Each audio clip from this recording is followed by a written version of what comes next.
নমস্কার বন্ধুরা, আমি মৌমিতা আর আমার এই চ্যানেলে আপনাদের সবাইকে জানাই স্বাগতম। আজকে আমি 10টার দিকে ছাদে চলে এসেছি। সব রান্না বান্না সংসারে কাজকর্ম সেরেই তবে এসেছি। আর দেখুন, আজকের ভিডিওটা কিন্তু আমি আমার মেয়েকে দিয়ে শুরু করলাম। আর ওর খুব ইচ্ছে হয়েছে গাছের সব ফুলগুলো আজকেও একবার তুলবে। আর বেশিরভাগ দিন ওই তোলে, কিন্তু আপনাদের সেটা দেখানো হয় না। তা যখন ও তুলছে তাহলে মনে করলাম একটু ভিডিওই করে নিই। আর দেখুন, ও এতটা লেটে তুলছে, ভিডিওর স্পিডটা বাড়িয়ে দিতে হয়েছে। আসলে ও খুবই ঠান্ডা, আর ও যে কাজটা করে না খুব মন দিয়ে আর যত্ন সহকারে করে, ওই জন্য ওকে বাধা দিই না। আচ্ছা, করুক। দেখুন, ও আজকে ফুল তুললে খুব খুশি। আর আমি বললাম, তুই এতগুলো তো ফুল তুললি, এবারে এই অপরাজিতা ফুলগুলো নয় আমি তুলি। বললো, না মামুনি, এগুলোও আমি তুলবো। আচ্ছা ঠিক আছে, তোল। তাই দেখুন, খুব সুন্দর করে আস্তে আস্তে তুলছে। এই দেখুন, পুরো ফুল গাছে আমার এতগুলো ফুল ফুটেছিল। আর আমার এই ফুল দিয়ে ঠাকুর জল দেওয়া আপনাদের তো দেখিয়েছি, পুরো সিংহাসন আমার ভরে যায়। অত বড় সিংহাসন পুরো ভরে যায়। আর কিছু নিচের থেকে শাশুড়ি মা আনে। আর দেখুন, প্রতিদিন এত সুন্দর ফুল পেতে আর ফুল দিয়ে পুজো দিতে কার না ভালো লাগে। ফুলগুলো নিয়ে মেয়ে চলে গেছে ঠাকুর জল দিতে। আর এখানে দেখুন, আমার ড্রাগন ফুলগুলো কতটা বড় হয়ে গেছে। আমি তো এবারে আশাই করিনি এবারে একটাও ড্রাগন ফুল বা ফল হবে। আর এখানে দেখুন, আগের যে শসাটা তুলে নিয়েছিলাম, সেই শসাটা তুলে নেওয়ার পরে এই শসাটা একটু বড় হয়েছে। আর এখানে যে মাচানা শসা গাছটা ছিল, এটাও দেখছি এখন বড় হয়েছে। কিন্তু ওই পিছনের শসাটা এখনও বড় হচ্ছে না। মনে হচ্ছে এইটা যতক্ষণ না তুলবো ততক্ষণ ওটাও বড় হবে না।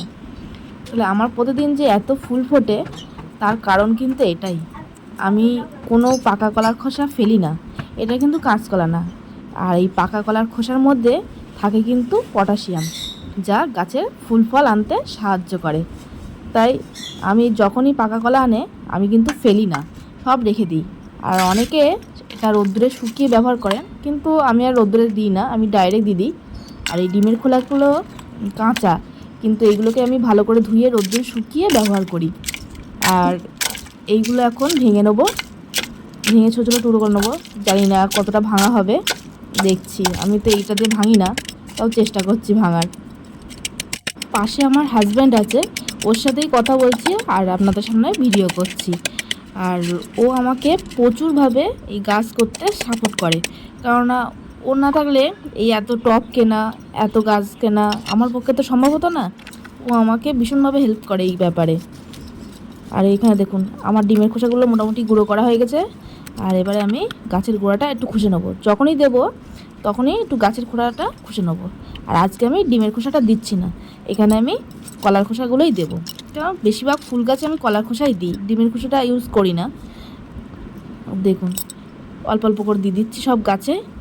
যে গাছে ফুল ফল হয় সেই গাছে দিচ্ছি, কিন্তু সব গাছে তো আমার কুলাতে পারবো না। যে গাছগুলো হয় সেই গাছগুলোই আমি দেবো এখানে।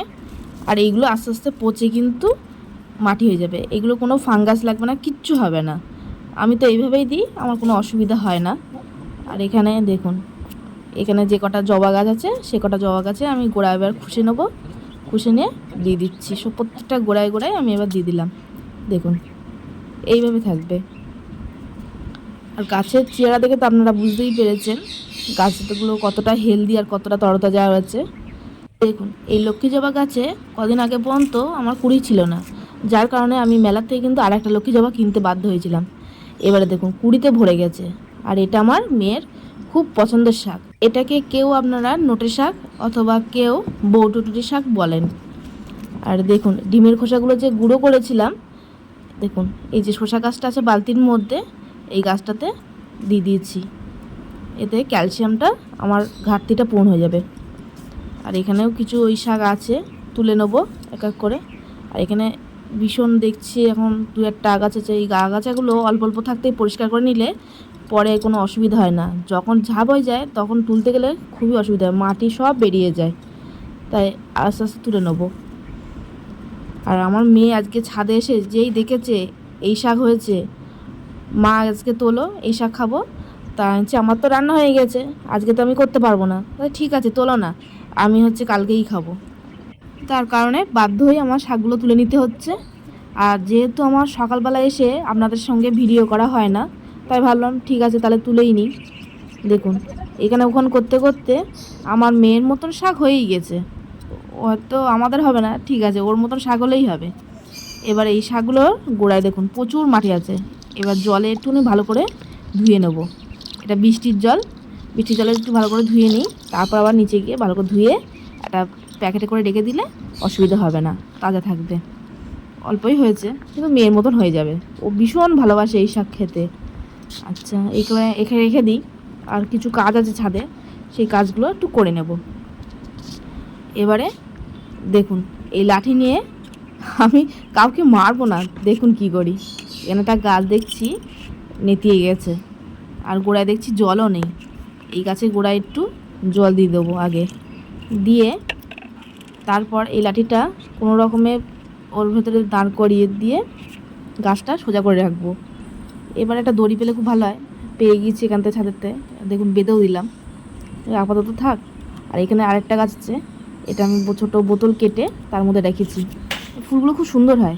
আর এই দেখুন মেলার থেকে যে টগর গাছটা এনেছি, এটা ডবল প্যাটার্নের থোকা টগর দেখুন। আর এটা সিঙ্গেল টগর, কিন্তু বড় বড় নর্মাল টগরের থেকে বড় বড় হয়, আর এটা সেন্টেডও।